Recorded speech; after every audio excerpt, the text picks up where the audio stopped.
Welcome home Pedias. Ketemu lagi dengan Kanidia. Ya, Kanidia balik lagi di section pembahasan materi mikroekonomi. Kita lanjut lagi karena ternyata masih banyak ya materi mikro yang belum Kanidia jelasin dengan detail. Nah, tapi sebelum lanjut, buat kalian yang baru main ke Ekopedia, Kanidia mau sampaikan kalau di channel ini ada beberapa playlist yang insya Allah bisa membantu kalian untuk belajar ekonomi dengan lebih baik. Kita ada playlist mikroekonomi, lalu ada juga makroekonomi, and then kalau untuk akuntansi juga ada untuk bagian akuntansi jasa ataupun dagang. Nah, buat kalian yang mau ikutan OSN, ada juga playlist khususnya untuk pembahasan soal dari kabupaten kota sampai nasional, sampai juga ada pembahasan soal untuk persiapan masuk PTN ya, tes masuk kampus dan sejenisnya. Jadi feel free untuk langsung aja dicek semua materi di playlist ya. Siapa tahu udah lengkap atau siapa tahu udah ada videonya sesuai dengan apa yang kalian inginkan. Oke. Nah, jadi kita bakal lanjut materi mikro. Kemarin kita udah ngebahas bagian terakhir itu tentang penawaran.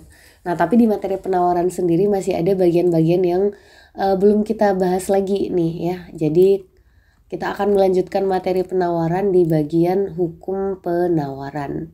Oke. Sebenarnya kalau mau ngebahasin materi penawaran itu, kalau kalian udah beres solid materinya di permintaan, nah penawaran itu udah nggak sulit untuk dipahami. Ya cuma mungkin perbedaan paling basic adalah whenever kita ngomongin tentang penawaran kita harus berpikir dari sisi seorang produsen atau penjual ya, yang mana kalau kemarin permintaan itu dari sisi pembeli atau konsumen, ini dari segi produsen ya. Kita tahu mereka punya cara berpikir yang berkebalikan ya. Nah, kemarin kita udah bahasin di materi penawaran, semakin mahal harga suatu barang, ini dengan catatan barangnya tetap disukai ya. Maka kalau kalian jadi penjual gimana tuh? Apakah semakin semangat jual barangnya atau malah semakin loyo ngejual barangnya? Ya, jadi based on cerita kita pekan lalu ya, jika harga atau istilah ekonominya ya price ya, kita bakal simbolkan dengan huruf P.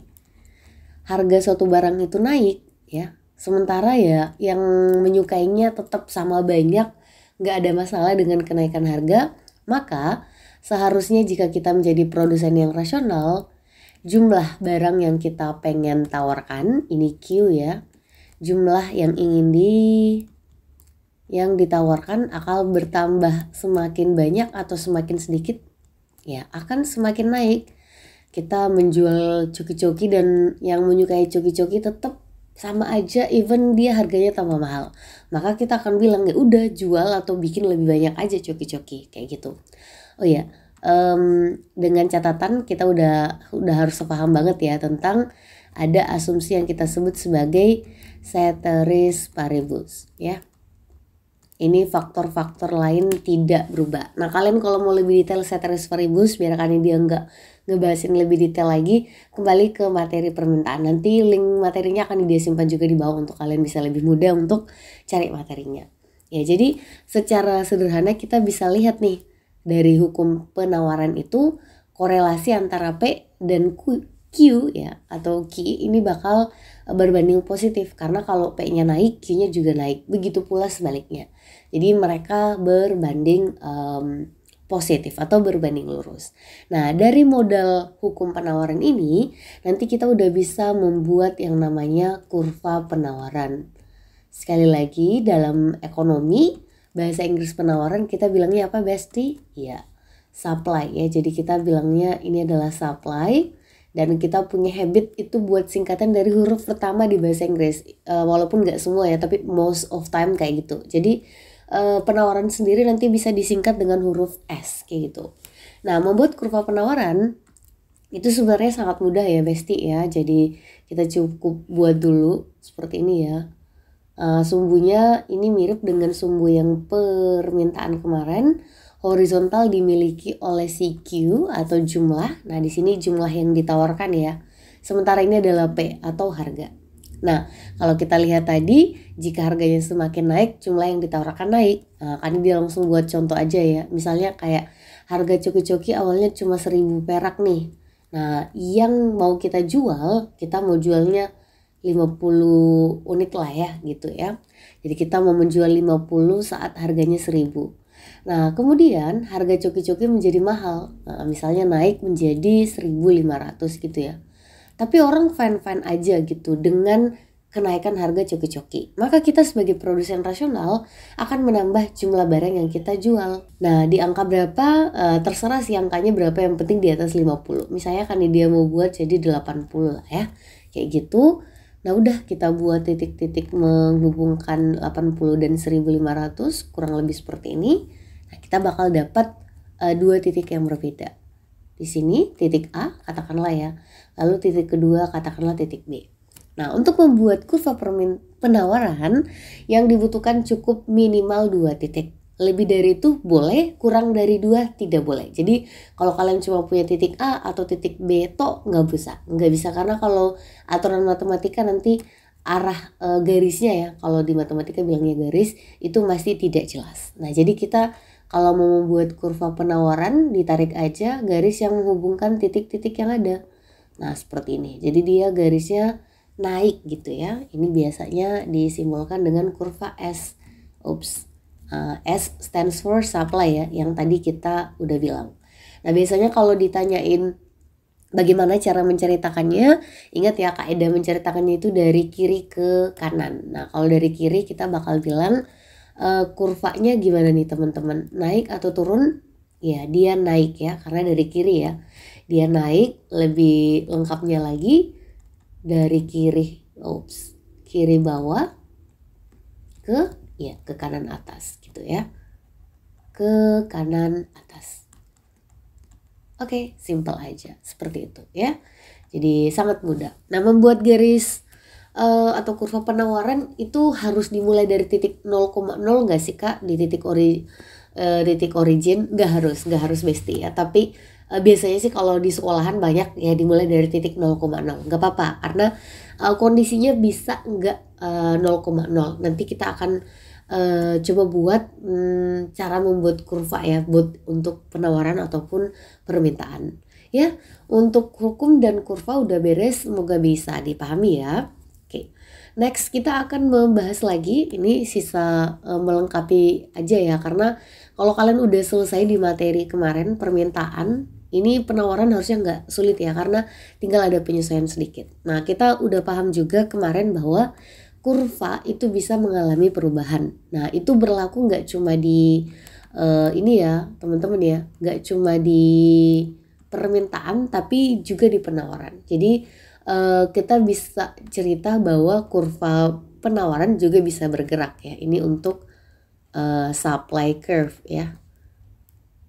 Nah kalau kalian ingat kemarin penjelasannya ya, supaya nggak terlalu panjang penjelasan Kanidia ya, kalian tonton dulu materi kurva permintaan abis itu kesini biar kalian bisa lebih cepat paham ya, kayak gitu. Nah kemarin waktu kita ngomongin tentang si bergerak atau dalam bahasa Inggrisnya adalah movement, untuk movement di demand curve kemarin kita bilang bahwa alasannya atau sebabnya itu cuma ada satu. Apa tuh kemarin?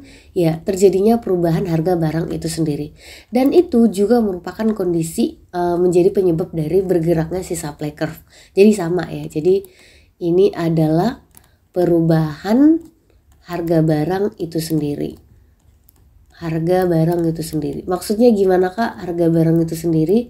Jadi kalau kita ngomongin harga di ekonomi itu harga banyak, harga barang misalnya ya, kita lagi ngomongin penawaran dari si coki-coki, maka yang dimaksud dengan harga barang itu sendiri ya harga coki-coki. Emang ada harga lain ya kak? Iya ada, mungkin harga cendol yang bukan merupakan coki-coki ya itu barang lain, atau mungkin kondisi-kondisi lain ya, item-item lain mereka juga punya harga tapi bukan itu yang lagi kita omongin. Jadi once kita ngomong tentang harga barang itu sendiri ya berarti si barang yang lagi kita omongin supply curve-nya kayak gitu. Dan kemarin kita juga udah paham bahwa ya namanya juga perubahan pasti ada dua ya kondisinya ya guys ya. Kalau enggak ya harganya naik ya berarti harganya turun dong. Yes of course, ini sangat mudah. Nah kalau kita kemarin mengingat materi si bergerak di demand curve, kita bakal bilang kalau misalnya harganya let's say ini ya, misalnya harganya naik. Nah, gimana dong kalau si supply? Dari hukum supply tadi kita bilang kalau harga naik gimana jumlah yang ditawarkan ya juga bakal naik ya. Jadi jumlahnya bakal naik. Ini quantity supply-nya juga bakal naik. Nah, berlaku kebalikannya. Kalau harganya turun, harganya semakin murah ya. Nah, kita bakal semakin loyo gitu jualan. Aduh, harga barang saya semakin murah nih. Aduh, omsetnya berarti berkurang dong. Potensi keuntungan saya berkurang dong. Jadi QS atau jumlah barang yang ditawarkan itu bakal berkurang, turun juga gitu ya. Nah, kalau mau dilihat gimana yang disebut dengan bergerak di kurva supply, sebenarnya ini tuh cukup terlihat dari kurva supply yang tadi baru aja kita gambar ya. Tuh kan dia bakal buatin dua kondisi deh biar enak. Nggak mau lurus ya. Oke, jadi tadi ini adalah Q, ini Q, ini P. Nah, yang dimaksud dengan kalau harga naik gimana Kak? Ya, contohnya misalnya ya, ini harganya P1 ya, ini Q1. Tadi dari cerita yang tadi aja sih sebenarnya. Kan kita tadi udah sepakat, let's say kayak harganya jadi Q2, P2 ya kan. Nah, apa yang terjadi bakal Q-nya jadi Q2 ya, Q-nya naik gitu ya. Seperti ini. Nah, mirip banget dengan yang tadi kita gambar, Besti, nggak ada perbedaan. Ini dia buat ini jadi titik apa ya? Ini titik ini M lalu N gitu ya. Nah, yang mana ini kan garisnya kalau kita tarik ini supply curve ya. Ini adalah kondisi bergeraknya kurva jika harganya naik. Ya kan dari P1 ke P2 naik ya Besti ya.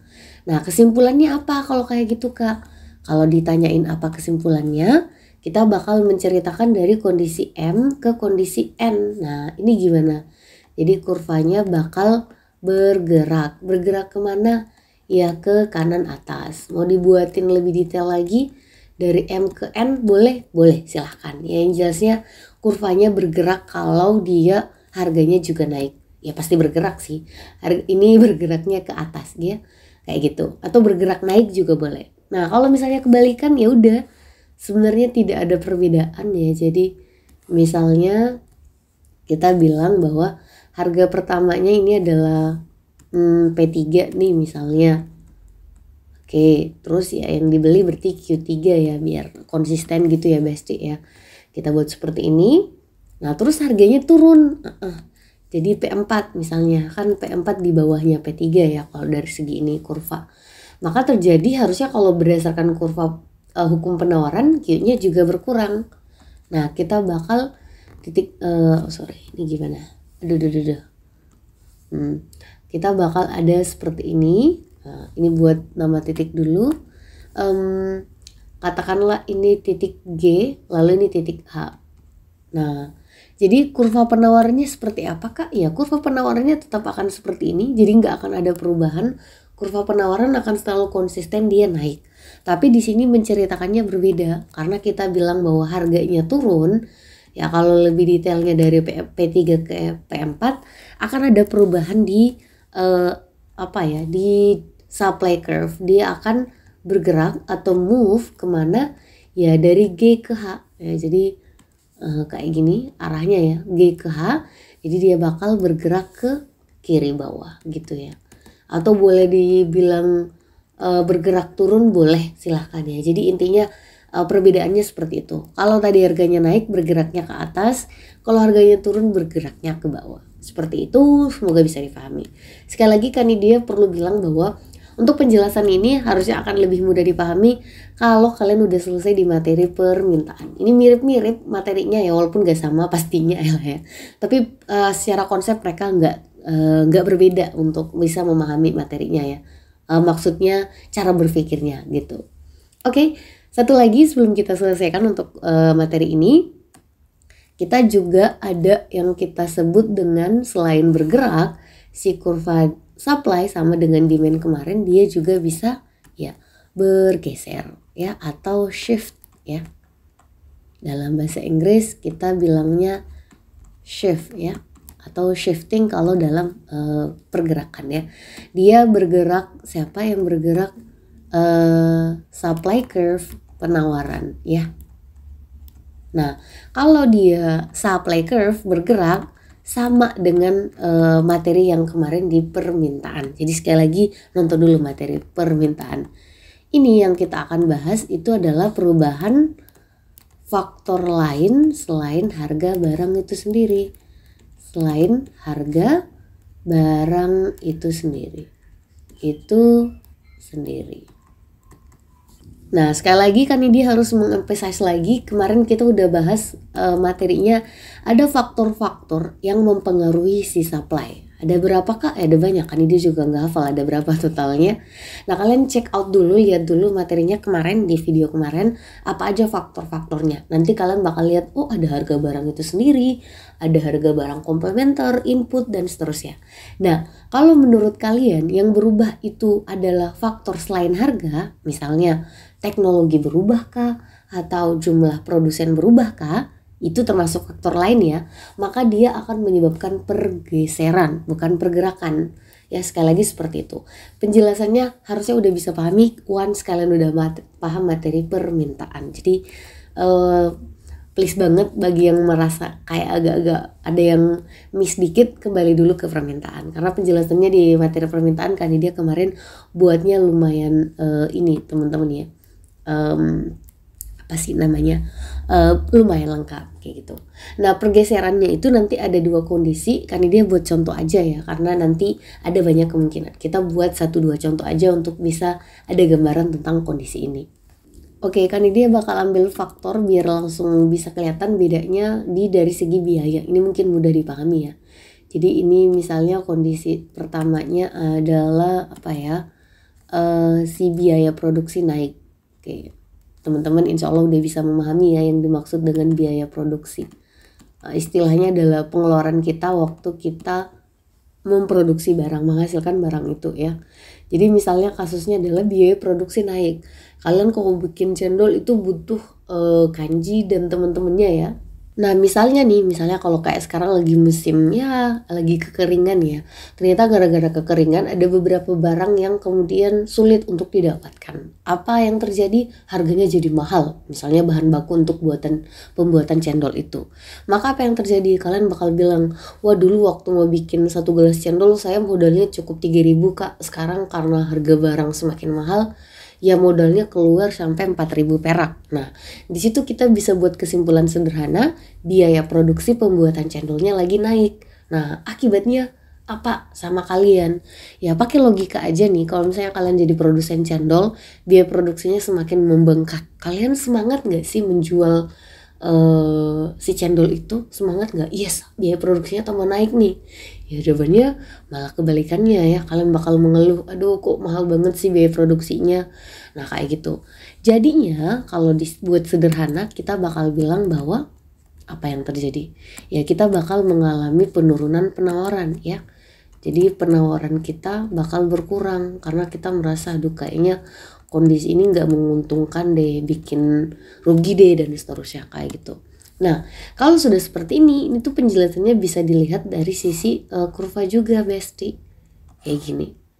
Nah, tadi kita udah paham ya, kalau dia kurva penawaran dia naik ya, Besti. Like this. Ini lupa, tadi ini adalah Q, ini adalah P. Lalu kita kalau supply bilangnya S, ini kurva pertama. Nah, di waktu biaya produksinya naik, Besti, maka penawaran berkurang. Kalau penawaran berkurang, dia itu kurvanya bakal bergeser ke kiri ya. Jadi dia ini bakal gimana ya caranya menjelaskannya? Ditulisnya di sini aja. Efek setelah dia penawarannya berkurang, apa nih? Dia bakal kita sebut kondisinya adalah dia bakal bergeser ke kiri. Nah, kirinya si S yang mana? Ya harusnya udah paham ya, ini S1, kiri itu bagian atas ya. Jadi kita buat kurva S yang mirip, tetap naik dari kiri bawah ke kanan atas, tapi dia mengarah ke bagian kiri ya. Kebetulan ini kiri berada di bagian atas dari si supply yang pertama. Jadi nanti kita bakal ada kurva supply yang kedua. Inilah yang disebut sebagai pergeseran dari kurva supply. Dia bergeser ke kiri karena ada perubahan pada faktor-faktor lain sehingga penawarannya berkurang. Ingat, faktor-faktor lain itu ada banyak. Nah, jadi gimana cara mengetahuinya Kak? Kalau biaya produksi naik, penawarannya berkurang. Kemarin kita udah pelajari di faktor-faktor yang mempengaruhi, dan Kanidia ada kasih korelasi antar dua faktor. Faktor itu ya. Jadi kemarin emang kita udah sepakat biaya produksi dan penawaran itu berbanding terbalik. Once biaya produksinya naik, penawarannya berkurang. Makanya ya kondisinya seperti ini. Dan ingat aja Besti, untuk apapun kondisinya, selama dia berkurang penawarannya, pasti akibatnya sama. Dia bakal bergeser ke kiri. Lebih tepatnya ke kiri atas ya Besti ya. Ke kiri atas. Kayak gitu. Kiri aja boleh, tapi biasanya sih banyak yang nambahin kiri atas ya. Oke, semoga bisa dipahami dan kita lanjut satu lagi. Kalau kondisinya berkebalikan, misalnya tadi kita bilang biaya produksinya naik nih. Nah sekarang kondisinya biaya produksinya murah. Mungkin karena pemerintah lagi ada bagi-bagi apa gitu ya, sembako atau bahan-bahan untuk pembuatan cendol. Nah jadi kita bakal merasa wah sekarang enak banget nih, murah banget biaya pembuatan cendol. Nah kalian jadi penjual bakal semangat gak sih? Yes of course, kalian bakal semangat jualannya. Nah dari situ secara logika kita bakal bilang penawarannya yep bertambah. Nah kalau kita mau melihat gambarnya dari segi kurva cukup mudah. Dibuat lagi seperti ini. Ingat ya Besti, kalau nggak berkurva harus jelas sumbunya dulu apa. Ini Q, jangan kebalik ya. Ini Q, ini P. Jangan dibalik, harga dan jumlah sudah paten posisinya seperti itu.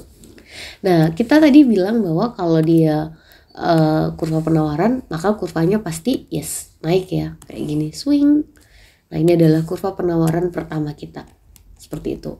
Karena dia bertambah, maka dia berlaku kebalikan yang tadi. Kalau dari segi kurva kita bakal bilang dia tetap bergeser, yes, tapi dia bergesernya ke kanan. Nah, kanan itu berarti sama tadi buat kurva yang naik juga dari kiri bawah ke kanan atas like this. Tapi di kanan dari kurva yang pertama. Nah, kalau kurva pertama di sini berarti dia ke arah sini nih, Besti, kayak gini. Nah, ini adalah supply curve yang kedua. Oke, lengkapnya kalau ditanyain bergeser ke kanan mana? Ya kanan bawah ya kalau ini ya. Ini kan kelihatan, ini di bawah. S2 itu di bawah dari S1. Boleh ke kanan aja sih nggak masalah.